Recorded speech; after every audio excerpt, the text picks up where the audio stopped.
Olá, começa agora mais um X da Questão, seu programa de informação, reflexão e debate de ideias. E o nosso assunto de hoje, claro, é a proliferação, aí, a possível e iminente chegada do vírus, coronavírus, a Rio Preto.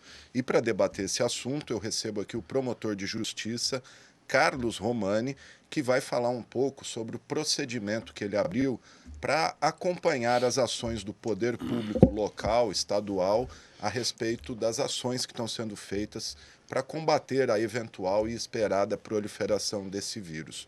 Quero registrar que nós convidamos o secretário de Saúde, Aldênis Borim, infelizmente ele não pôde estar presente, e nós convidamos também a diretora da Delegacia Regional de Saúde, Diretoria Regional de Saúde, doutora Silvia Stort, que infelizmente nem deu retorno se viria ou não. De qualquer maneira, o Dr. Romani está aqui, vai falar um pouquinho desse procedimento e ao longo dessa entrevista a gente tem também uma entrevista já gravada com a enfermeira gerente da Vigilância Epidemiológica, Andréia Negri, que já abordou alguns pontos que serão debatidos aqui com o promotor. Doutor, obrigado pela presença. Então, vamos falar desse procedimento que o senhor abriu, como ele vai funcionar e quem será notificado. Bom, esse procedimento foi aberto em razão de uma nota técnica do Conselho Nacional do Ministério Público que determinou para que todos os promotores estaduais e o Ministério Público Federal eles adotassem uma medida que, como aqui em São José do Rio Preto eu adotei, os outros também deverão adotar em seus municípios, que é a instauração de um procedimento preparatório, ou seja, um procedimento que a gente chama de PAA, procedimento administrativo de acompanhamento das atividades realizadas pelo município, conjuntamente com o Estado, em relação a essa questão do coronavírus.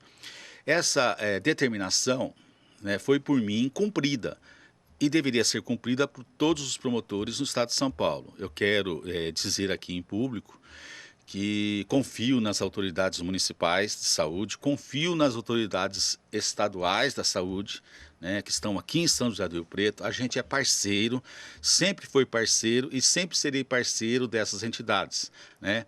Confio plenamente nelas, mas o Conselho Nacional do Ministério Público pediu que a gente tivesse uma conduta proativa, fosse copartícipe de todos esses problemas que poderão ainda ocorrer, né, em relação ao coronavírus, e que a gente, então, fizesse um trabalho conjunto, mantivesse uma atividade bem paralela, conjunta com esses órgãos, para que, se tivesse qualquer problema, qualquer intercorrência, que ensejasse a intervenção do Ministério Público, a ajuda do Ministério Público, a gente estivesse presente. E eu aqui em São José do Rio Preto nada mais fiz do que cumprir uma determinação a nível nacional do Conselho Nacional do Ministério Público. Inclusive, o próprio Procurador-Geral da República, o Aras, o Augusto Aras, baixou uma nota técnica determinando ao Ministério Público Federal que assim também procedesse. Então, não só os promotores estaduais, como eu, mas os promotores federais do Ministério Público Federal também terão que adotar a mesma conduta. Ô, doutor, e quem vai ser notificado? Imagino que a Prefeitura, a Secretaria de Saúde, o Estado por meio da DRS, mais alguém entra, os hospitais, mais alguém entra no escopo desse seu procedimento? Sim, já inclusive foram intimados.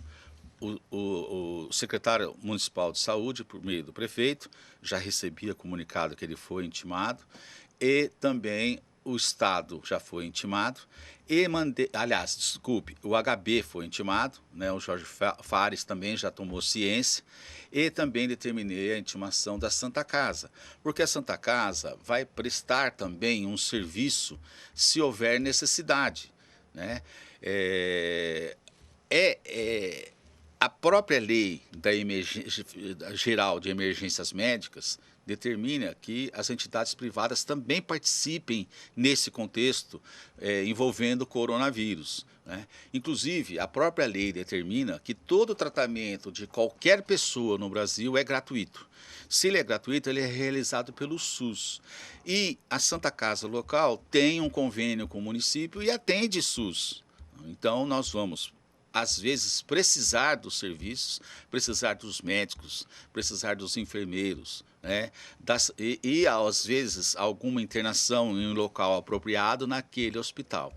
E, fora isso, o hospital de base, que é um hospital de referência nacional, né? E que, com certeza, já tem o seu plano de contingência, porque todos esses órgãos públicos já se manifestaram nos últimos dias, né, da existência do plano de contingência. Eles estão ainda no nível 1, que é um nível de alerta, né? Depois, caso haja algum maior problema, estarão no nível 2, no nível 3, que é o caso de abrigamento, né?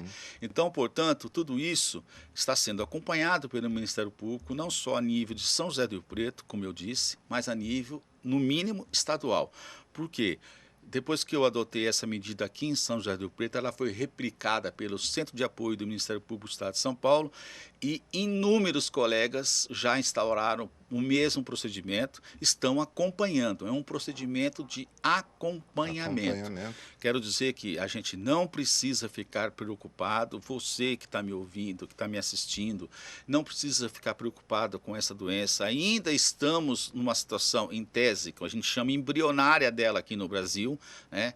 O que nós temos que ter é aquelas condutas preventivas que todo mundo já está sabendo, lavar as mãos várias vezes ao dia, usar álcool gel, né? Evitar essas fake news que estão aparecendo, onde você usa outros produtos que pode, na verdade, queimar as suas mãos, né? Queimar o seu rosto, queimar a sua narina, né? Vamos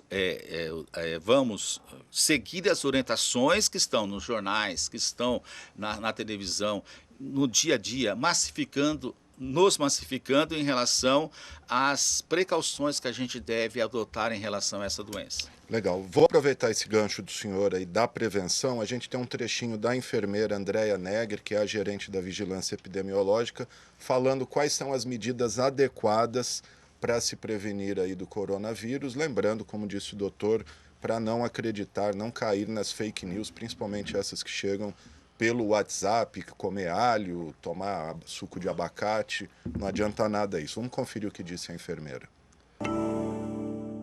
A transmissão é por gotícula, é uma transmissão respiratória, contato com a saliva de uma pessoa suspeita, ou mesmo, como a gente fala, um objeto inanimado. Se uma pessoa suspeita tossiu na mão e pegou numa maçaneta, na sequência a pessoa pega e toca nariz, olho, boca, ela tem esse risco de pegar.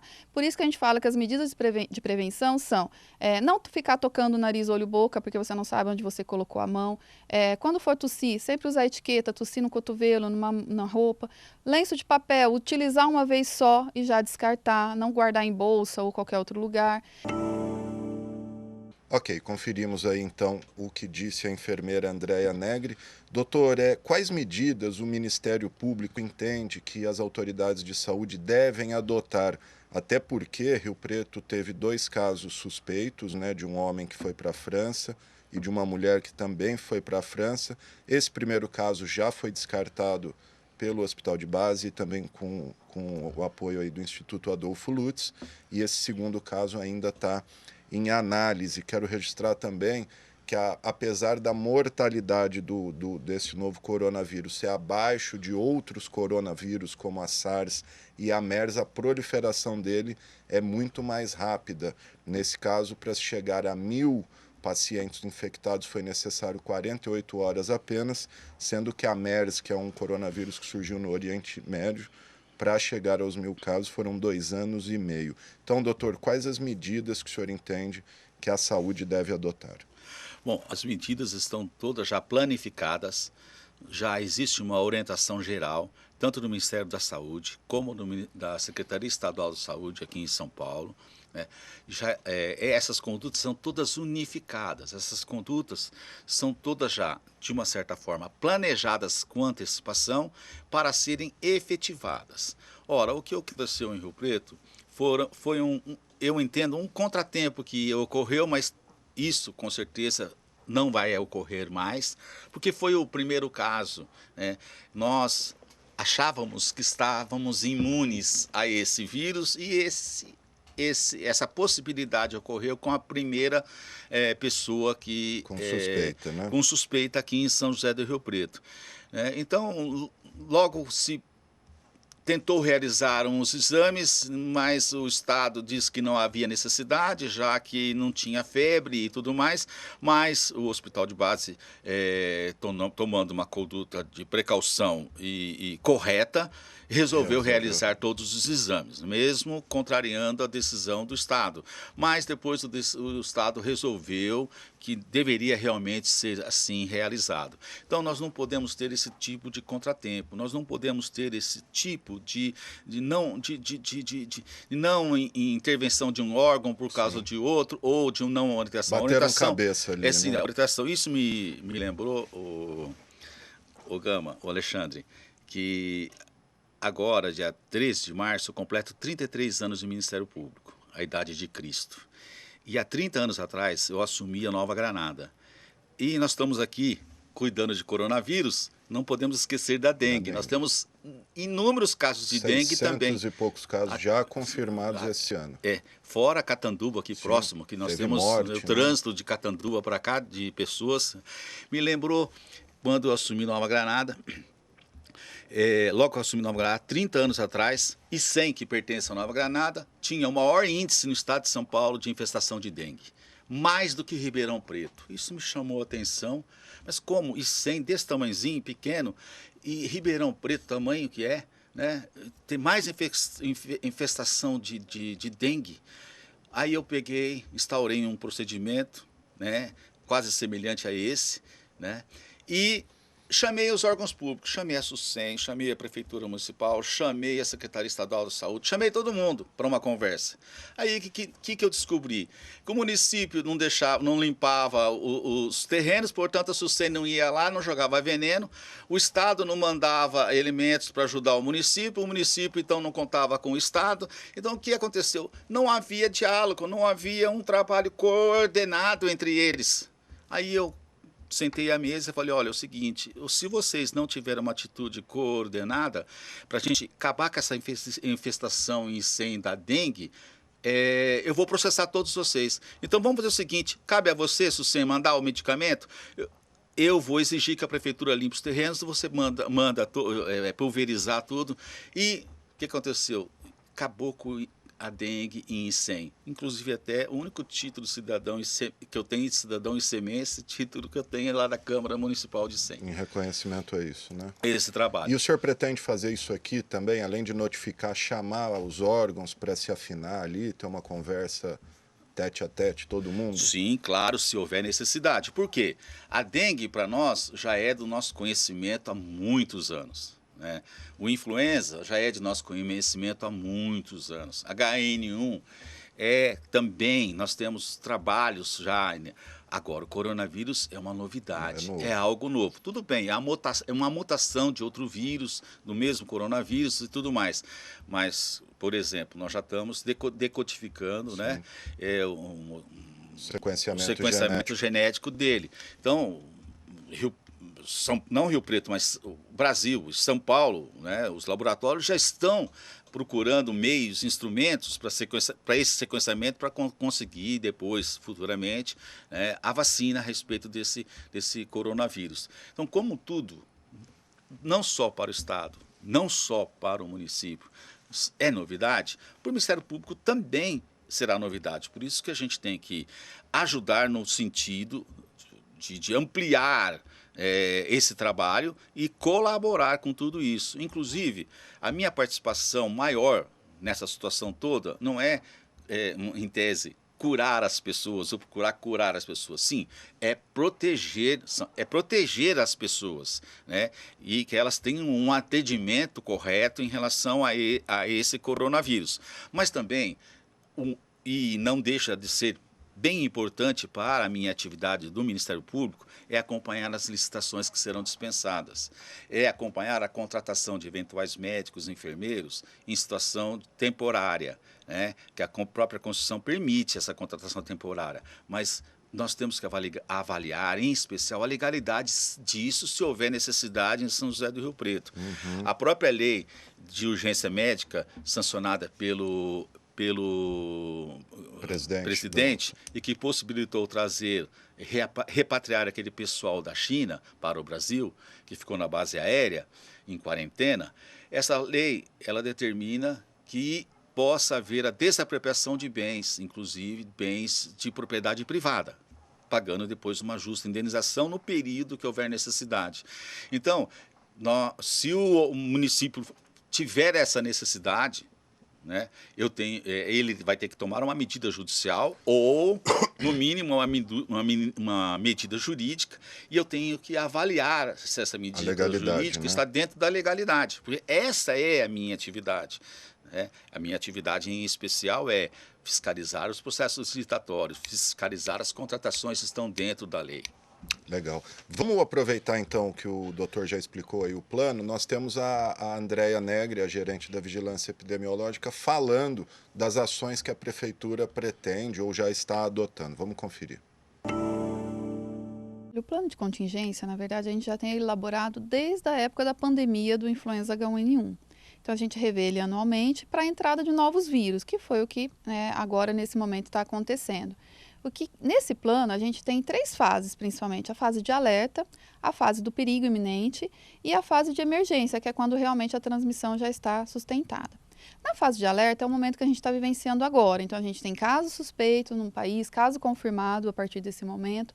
Então, com isso, sabendo da entrada do vírus no país, a gente tem uma série de ações que já vinham sendo desencadeadas, como informes, orientação aos profissionais de saúde, muito focado para os profissionais, porque, pelo que vocês viram, né, o coronavírus ele teve um acometimento grande de profissionais de saúde, então, de orientação aos profissionais, como atender, quais as medidas que devem ser tomadas dentro dos serviços de saúde. Então, tudo isso a gente já tem passado para os hospitais e para as unidades de saúde. Agora, nesse momento, a gente já vai estar fazendo uma capacitação de atendimento, porque agora realmente esses casos eles podem estar chegando, embora nos informes estejam tudo muito detalhado, né, como que deve ser esse atendimento, a gente está presencialmente com eles, orientando e falando, olha, orientando o fluxo mesmo de dentro do município, que o Ministério ele estabelece, faz a coleta em tal ocasião. Porém, quem vai determinar aqui no município? Coleta, quem que busca, qual que é o motorista, onde que chega no laboratório de referência. Então, tudo isso a gente afina com os serviços. Isso já está afinado, a gente só vai dar uma reforçada com eles nessas próximas semanas, para que realmente a gente veja a entrada do vírus no município quando ela ocorrer. Né? Principalmente aí quando a gente já tem suspeita do caso, então nessas suspeitas a gente também já tem toda a ação desencadeada. É o momento da gente tentar conter ao máximo a transmissão dentro do município, ou pelo menos a gente fala retardar que tenha uma transmissão local aí o quanto antes, porque no país, no mundo, como isso ocorreu, né, a China tentou conter, os outros países foram tomando todas as medidas para que realmente a gente tenha aí um tempo para poder, quem sabe no futuro, ter um medicamento, ter uma vacina e proteger o maior número de pessoas possível. Legal, tá aí. Conferimos então o que disse a Andréia Negri. Ela fala que o município já tem esse plano de contingência, doutor, desde o primeiro surto da influenza e H1N1. O senhor já teve alguma resposta oficial dos órgãos notificados? Não, eu não tive oficialmente. Não deu tempo ainda. Não deu tempo ainda porque eu fixei um prazo, né? Entendeu? E eles estão dentro desse prazo de resposta. Mas, com certeza, o plano de contingência existe, né? Existe para o influenza, por exemplo. E teria, como disse o próprio secretário de saúde, que na matéria publicada num dos jornais locais, né? Um artigo que ele publicou, eles já estão preparados, né, um novo plano de contingência, né, que na verdade vai ser adaptado dos planos que existem para este novo coronavírus. Então, é excelente a resposta, né, do secretário. Eu não esperava outra resposta dele que não fosse essa, né? Eu sei da responsabilidade que ele tem em relação à saúde pública em São José do Rio Preto. Eu tenho certeza que, diante de todos os estudos, né, inclusive até assisti aqui da TV Câmara, uma enfermeira aqui assistiu o programa e vi que da Secretaria Estadual... Da Municipal, é a própria Andréa Negri Sim, mesmo. eu assisti aqui integralmente o programa... Programa Saúde em Foco, da Jaqueline Casanova. Exatamente, eu assisti e vi que realmente ela está totalmente qualificada e habilitada, né, do que ela pôde traduzir naquela reportagem, né, sobre o coronavírus. Então, graças a Deus e graças a toda a população de Rio Preto que está protegida nesse sentido, né, a gente tem gabarito, tem funcionários que a gente pode confiar, né? E eu tenho certeza que eu confio nos agentes públicos locais da saúde que vão poder enfrentar, se caso o Rio Preto necessitar, de enfrentar com toda a expertise possível, né, e evitar que haja um grande contágio, pelo menos na nossa cidade de São José do Rio Preto. Espero que isso não aconteça em outra cidade, não gostaria que acontecesse em outra cidade do Brasil. Lugar nenhum, podemos né? ter aí casos, né, pontuais recentemente, ainda esse final de semana, salvo engano, no Rio de Janeiro, em Paraty, salvo engano, mandaram 2 franceses se recolherem judicialmente, por determinação judicial. Eu acho que isso aí também já ultrapassa um pouco da proporcionalidade. É legal fazer isso, Sim, doutor? a própria lei determina. A própria lei federal determina isso quando comprovada a necessidade. Os franceses, a França tem inúmeros casos, Sim. né? Entendeu? E se França, vieram de lá, Itália, né? eles podem, com certeza, trazerem. Por exemplo, os vírus que estão circulando no Brasil, pelo que eu tenho conhecimento, são aqueles onde houve uma mutação na Itália. Sim. Então, e essas pessoas, supostamente, né, que estão aí comprovadas, que estão com o vírus, vieram daquela região, onde houve uma mutação do vírus na Itália. Então, portanto, quem sabe aqui no Brasil não possa haver uma terceira mutação, uma mutação sequencial, né? Aí a dificuldade maior no tratamento, a dificuldade maior de se encontrar a vacina, né, vai nos trazer mais problemas. Então a gente precisa não fechar as fronteiras, não evitar que as pessoas de Catanduva venham ao Rio Preto, o Rio Preto vá a Catanduva, né? Isolar a cidade igual isolar o Wuhan lá na China. Exatamente. Né? Cenário de filme até, sim, né? e foi muito criticado por isso, como também, né, colocar as pessoas, não deixar as pessoas saírem daquele navio em Yokohama, no Japão. Japão. Tinha um caso, no fim contaminou mais de 100, contaminou todo né? mundo. Então, portanto, são situações, como você pode perceber, como todos nós que estamos nos assistindo pode perceber, são situações de novidade. Por exemplo, um navio onde tinha infestou todo mundo, quando poderia ter liberado uma grande parte de lá, ou que nem quem está no avião. Se alguém que nem está com problema, serão uns 12 pessoas, 14 pessoas ao redor dessa pessoa, né? Hoje de manhã até assisti o secretário executivo do Ministério da Saúde dizer: você vai usar máscara para quê? 2 horas depois que você usou a máscara, se ela estiver úmida, já não faz efeito nenhum. Então, a máscara, não adianta correr nas farmácias, não adianta correr para comprar esse tipo de proteção, certo? Porque nós não necessitamos ainda, né? Então, se aquela pessoa que estava no avião, uma viagem da Itália para cá, saindo de Milão, dura 10 horas. A máscara só dura 2 horas.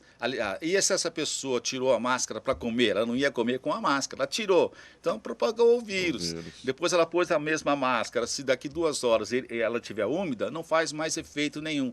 Então a gente não precisa ficar nessa correria, nessa loucura, achando que vai pegar. Porque o coronavírus nada mais é do que um resfriado, uma gripe. Uma gripe, né?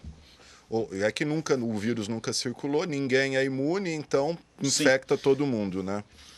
Doutor, bom, rapidinho, a gente tem mais uma participação aqui da Andréia, que fala rapidinho os sintomas do coronavírus e onde procurar ajuda caso você esteja com esses sintomas, tenha tido contato com alguém que veio do exterior. Vamos conferir rapidinho e a gente volta com o promotor Carlos Romani. O protocolo diz que a suspeita de coronavírus é um paciente com febre, mais um dos outros sintomas, dor de garganta, tosse, coriza, mal-estar geral, diarreia, sintomas respiratórios que a gente fala. Então, se ele tem febre, esses sintomas respiratórios e, no momento, teve viagem para um país com transmissão local, ou mesmo teve contato com um caso suspeito ou confirmado de coronavírus, essa pessoa se encaixa como uma suspeita. Se ela tem febre, dor no corpo, dor de garganta, mas não viajou para lugar nenhum, ela não teve contato com um caso suspeito, ela não se enquadra na suspeita de coronavírus neste momento. Andréia, se um paciente, um munícipe, tiver alguns desses sintomas ou conjunto desses sintomas, como ele deve proceder? Que unidade ele procura? É importante porque, assim, uma preocupação nossa é a influenza, que já circula sazonalmente no nosso município, no país como um todo, todos os anos. E é o período que a gente vai ter um aumento de pessoas com influenza, com gripe agora.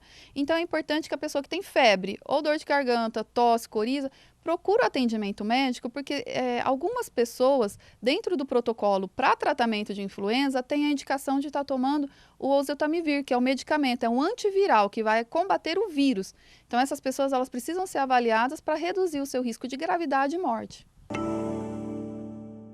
Tá certo, gente. Vimos aí, bom, a enfermeira, que é a gerente da vigilância epidemiológica, dá as dicas aí e diz para não ter pânico, né, doutor? Que só um dos sintomas isolados não é motivo suficiente para procurar os órgãos de saúde, a não ser que você tenha ali mais de um sintoma junto e tenha tido contato com alguém que veio do exterior ou tenha vindo desses países, principalmente China, Itália e França. Ô doutor, o senhor falou da questão de máscara e álcool em gel. A gente sabe que no Brasil as pessoas gostam de tirar vantagem em tudo, os preços desses utensílios têm subido. Além do PROCON, o Ministério Público pode acompanhar práticas abusivas, por exemplo, subir demais preço de álcool em gel, de máscara. Como é que o senhor vai lidar com isso? Olha, os PROCONs deverão estar ativos nesse problema, né? Porque a própria lei, a própria Código de Defesa do Consumidor não permite esse tipo de abuso, né? Por quê? Por que seria um tipo de abuso? Porque existe a lei da procura. Quanto mais você procura um produto e ele deixa de existir no mercado, mais caro ele vai ficar. Isso pode acontecer tanto com o álcool gel, isso pode acontecer com as máscaras, né? Se houver necessidade, vamos até instaurar um inquérito civil que não tem nada a ver com essa questão do coronavírus, sim, no âmbito do direito do consumidor, certo? Para punir essas empresas, se tiver empresas de Rio Preto, se a empresa for a nível nacional, é o Ministério Público da capital, pelo Código de Defesa do Consumidor, que adota essa medida. Inclusive até o Ministério da Saúde, em relação às máscaras que serão usadas não por nós, mas sim pelo sistema médico de saúde no Brasil, se houver necessidade, porque a prioridade serão dos médicos, dos enfermeiros, todos aqueles que lidam com os pacientes, eles têm que estar com a máscara, né? Fez um acordo com as indústrias. Parece que chegou a proibir isso, porque estava exportando tudo para a China, mas né? fez um acordo agora nesse final de semana com essas empresas e elas poderão exportar um limite X e o limite Y será destinado ao mercado nacional. Interno, né? Entendeu? Então houve um acordo, porque a própria lei que eu afirmei agora há pouco, a lei do geral de emergências, né, recentemente editada pelo presidente, permite até que se faça isso, né, a nível nacional. No caso, o Ministério da Saúde adotou a medida correta. É lógico, nós não podemos ficar intervindo na iniciativa privada, mas também quando em situações excepcionais, em situações especiais, se houver necessidade, o Ministério da Saúde poderá intervir e está baseada numa lei nesse sentido. Um dos secretários lá chegou a falar em aprender, se as empresas não respeitassem, ia aprender a mercadoria, né? Sim, porque daí, no caso, é o interesse público, né? Tem que prevalecer o interesse geral do que o interesse particular das empresas nesse momento de situação de excepcionalidade. Doutor, o senhor chegou a falar em local de quarentena. Caso haja aí que a gente espera que não haja, vamos dizer, 500 pessoas, porque a gente vê que é bem rápido o senhor, como está centralizando aí esse procedimento, teria um local para um hospital de campanha, um local aí para quarentena dessas pessoas? Eu acho que Rio Preto montar um hospital de quarentena, né, seria, em tese, inviável e muito custoso. Nós temos aqui em Rio Preto, eu creio, inúmeros barracões ainda não utilizados, fechados, né, próximos a ser alugados, né, que o município poderia requisitar e pagar uma indenização. A lei determina isso, tem que ser indenizada a pessoa. E ali montar um hospital de campana, um hospital provisório até que haja necessidade. Ou, se não quiser ter esse custo, esse gasto, por exemplo, utilizar um ginásio de esportes, né, e lá deixar destinado depois de, evidentemente, higienizar, né, e preparar todo o local, né, colocar lá algumas macas, né, permitir o acesso de poucas pessoas e utilizar um bem público mesmo, sem um custo de indenizatório, né? É lógico que aquele bem público deixaria de ser usado por um determinado período para aquela atividade específica dele, como esportes, né? Mas a população tem que entender que isso vai ser para beneficiar essa própria população. Sim. Porque se a gente concentrar e houver necessidade de uma concentração de pessoas num local desse, né, é para beneficiar a população como um todo, né? E depois, evidentemente, de recuperadas essas pessoas, se tiverem alta, né, vai ser aquele bem público ou aquele bem particular totalmente desinfectado, né, e devolvido ao particular ou devolvido, se for público, à população para ser usada normalmente. Tá certo, doutor Carlos Romani, infelizmente chegamos ao fim desse programa. O senhor quer falar mais alguma coisa? Quer deixar algum recado aí para a população? Sim, eu quero que a população entenda que não precisa ter pânico. A gente não está numa situação de correria, de medo dessa doença. Nós vamos vencer o coronavírus. O Brasil vai vencer o coronavírus. O mundo vai vencer. Por quê? Porque nós temos condições, nós temos elementos, como vencemos outras epidemias, várias outras doenças. A única que a gente não consegue vencer é a dengue, né? O mosquitinho é terrível, né? Mas um dia podemos até vencer a dengue, né? Essa proliferação depende muito, a não proliferação, né, depende muito das pessoas, né? Então, um dia a gente vai conseguir educar as pessoas de modo suficiente a que não teremos mais epidemia de dengue. Vamos, então, tentar educar essas pessoas. E essa educação, em especial com relação ao coronavírus, da higiene, é importante, né? Nós não temos aí, em relação ao coronavírus, um mosquitinho, né? Então, nós temos só nós temos que nos ajudar e nós nos ajudamos, se nós nos ajudemos e